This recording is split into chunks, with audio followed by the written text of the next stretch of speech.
চীনের অর্থনীতি দ্রুত এগিয়ে চলছে। এবার যানজটকে জয় করছে চীনারা। সেই ধারাবাহিকতায় দেশটির প্রধান শহরে এয়ার ট্যাক্সি চালু করা হয়েছে, আর এসব ট্যাক্সি দিনে দিনে জনপ্রিয় হয়ে উঠছে। যানজটের কারণে চীনের দক্ষিণের শেনজেন শহরে ব্যাপক দুর্ভোগে পড়ে মানুষ। সেই সমস্যা সমাধানে হেলিকপ্টার ফ্লাইট কিংবা এয়ার ট্যাক্সি চলাচল শুরু হয়েছে। এসব এয়ার ট্যাক্সি কিংবা হেলিকপ্টার দুজন যাত্রী সহ ৩০ কিলোমিটার পর্যন্ত উঠতে পারে।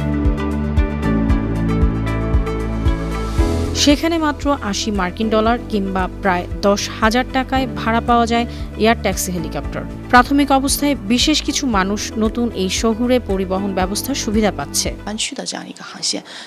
ফ্লাইট অপারেটররা জানিয়েছেন যে আগামী দিনে আরও ইলেকট্রিক ভার্টিক্যাল টেক অফ এবং ল্যান্ডিং এয়ারক্রাফট কিংবা হেলিকপ্টার যুক্ত করবেন তারা। তখন খরচ আরও কমবে। যদি এই রুটে পরিপক্ক পরিষেবা চালু করা হয়, তাহলে আমরা ধারণা করছি খরচ বর্তমানের তুলনায় ১/৭ থেকে ১/১০ হবে। শীঘ্রই চীনের আনহুই প্রদেশে হেফাই শহরে একটি বিমানবন্দর কিংবা এয়ার ট্যাক্সি স্টপেজ চালু করা হবে। আমরা এখানে ৩টি রুট তৈরি করেছি, যেখানে ৩ দিক থেকে দৃশ্য দেখা যাবে।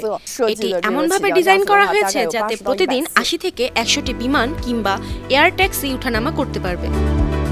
সাধারণত ৩,০০০ মিটার পর্যন্ত আকাশপথে উঠতে পারে এসব এয়ার ট্যাক্সি কিংবা helicopter. News desk, Bangla TV.